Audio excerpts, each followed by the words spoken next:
नमस्कार, हमारा channel Mehta GK में आप सभी का पुनः स्वागत है दोस्तों। तो आज हम लेकर के आए हैं जीके से रिलेटेड मोस्ट इम्पोर्टेंट क्वेश्चन जो कि आपके हर एक एग्जाम के लिए इम्पोर्टेंट हो सकते हैं।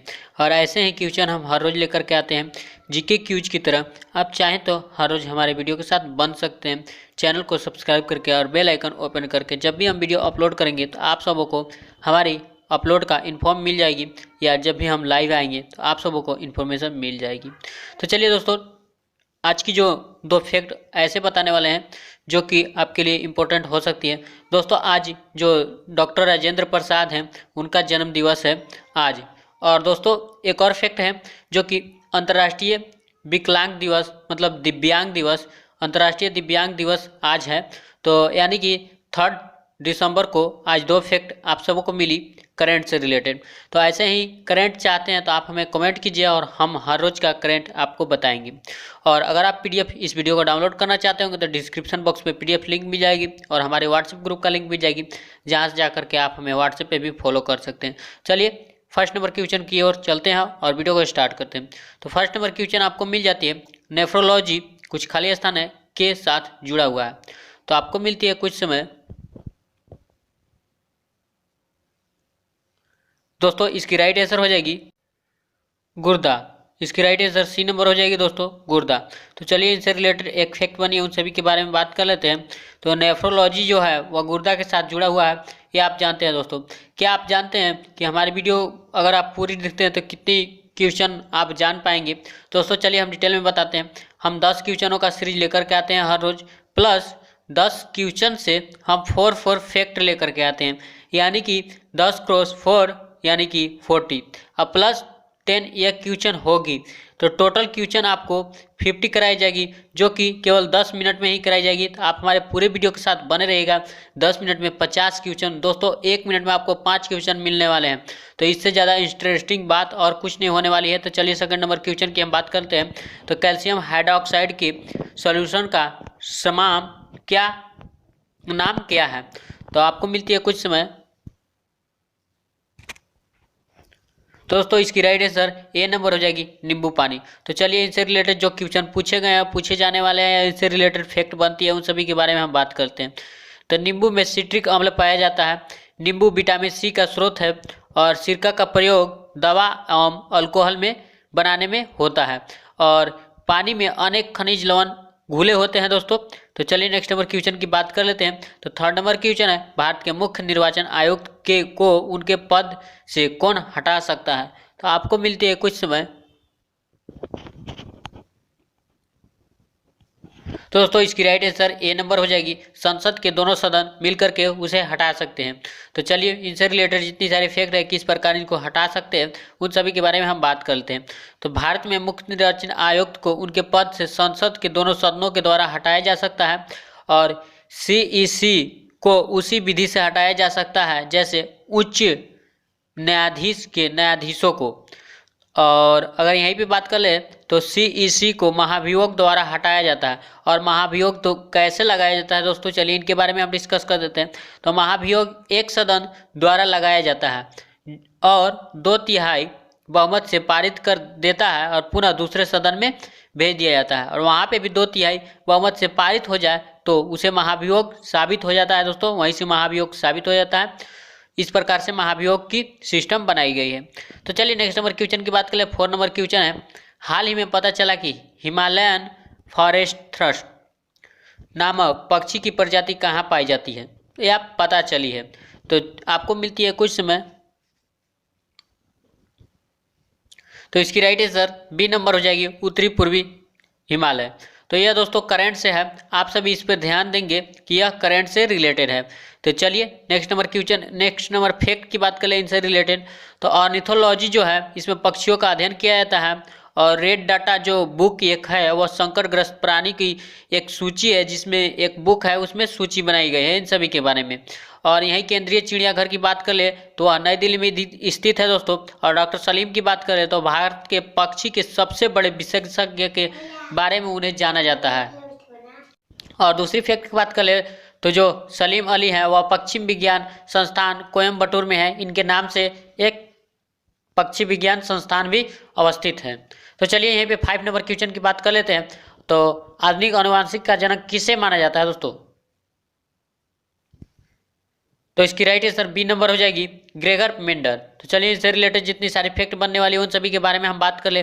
तो ग्रेगर मेंडल के बारे में आप 8 से ही पढ़ रहे हैं, 8वां से क्लास से ही पढ़ रहे होंगे। तो चलिए इससे रिलेटेड कुछ फैक्ट की बात कर ले। तो यह आनुवंशिकता के बारे में सर्वप्रथम जानकारी ऑस्ट्रेलिया में निवास करने वाले ग्रेगर जोहानसन मेंडल द्वारा किया गया था।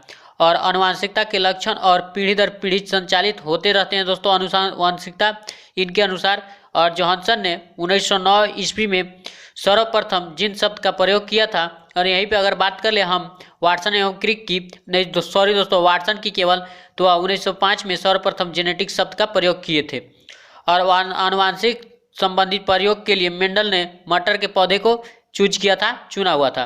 तो चलिए नेक्स्ट नंबर क्वेश्चन की बात कर ले। यहाँ पे 6 नंबर क्वेश्चन है, निम्न में से कौन सा एक एंटीवायरस है?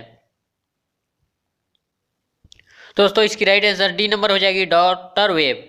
तो इससे रिलेटेड जितनी सारी फैक्ट बनने वाली है उन सभी के बारे में बात कर ले। अगर आपको वीडियो अच्छी लग रही है तो हमारे चैनल पर नए होंगे, सब्सक्राइब करके बेल आइकन प्रेस कर दीजिएगा। तो एंटीवायरस द्वारा कंप्यूटर में वायरस के प्रभाव को समाप्त किया जाता है दोस्तों, और नए वायरस के प्रवेश को रोका जाता है एंटीवायरस के द्वारा। और यहीं पे बात कर ले तो वायरस कंप्यूटर के प्रोग्रामिंग को, सूचनाओं को, डाटाओं को नष्ट कर देती है अथवा डाटा में हेराफेरी कर देती है, इसलिए एंटीवायरस कंप्यूटर में डलाया जाता है।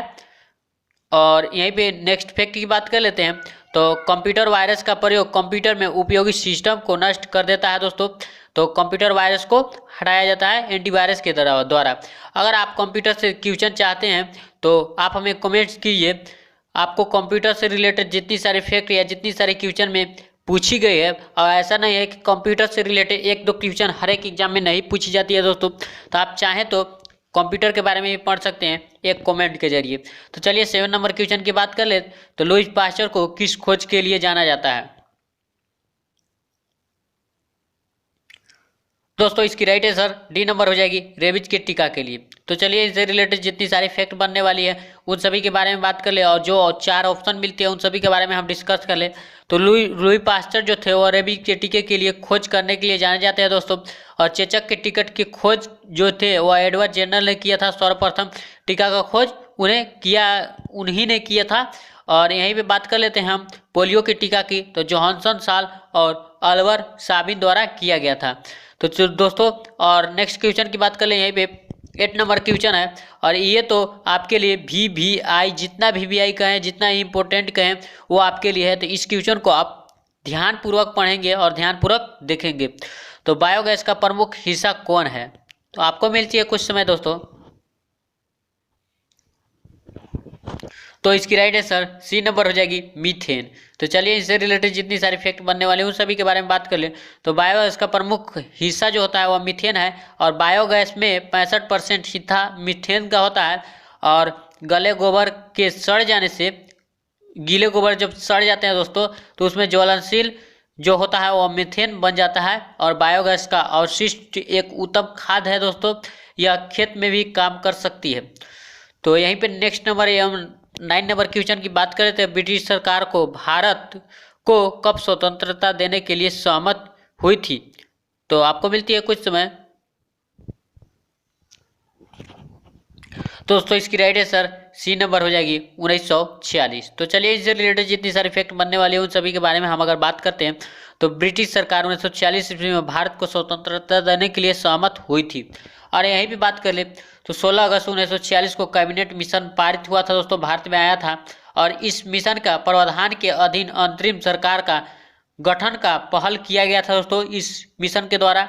और यहीं पे बात कर ले संविधान सभा के गठन के रूपरेखा पेश किया गया था। यह व्यवस्था जो स्वतंत्रता से पूर्व भारत के स्वतंत्रता प्रदान करने के लिए उठाए गए थे कदम जो थे। और यहीं पे बात कर ले 20 फरवरी 1947 की दोस्तों, तो क्लीमेंट इटली द्वारा घोषित किया गया था कि भारत को जून 1948 ईस्वी से पहले आज़ाद कर दिया जाएगा। तो यह इटली से कुछ पहल या कुछ कदम उठाए गए थे। तो नेक्स्ट नंबर क्वेश्चन और लास्ट नंबर क्वेश्चन की बात कर लेते हैं। अगर राष्ट्रपति और उपराष्ट्रपति के पद रिक्त हो जाते हैं तो उस समय पर राष्ट्रपति का पद का कार्यभार कौन संभालेगा?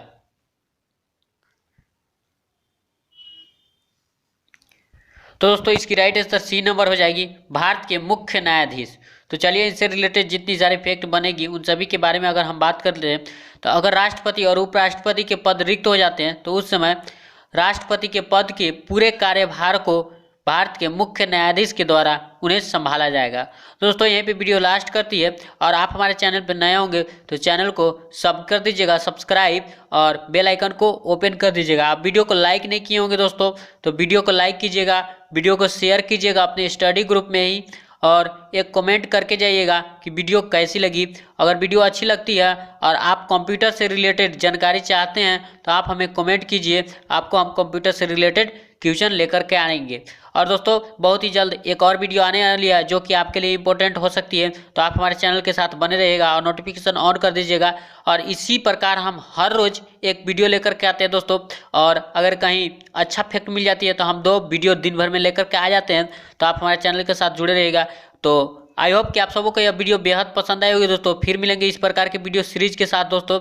और अगर आप हमें कॉन्टैक्ट करना चाहते हैं तो कमेंट बॉक्स में जाइए और वहाँ कमेंट कीजिए, हम अपना नंबर सेंड करेंगे, या हमारे व्हाट्सएप ग्रुप से ज्वाइन कर सकते हैं, डिस्क्रिप्शन में लिंक दिया हुआ है। फिर मिलेंगे इस प्रकार के वीडियो के साथ दोस्तों, तब तक के लिए बाय, जय हिंद, जय भारत।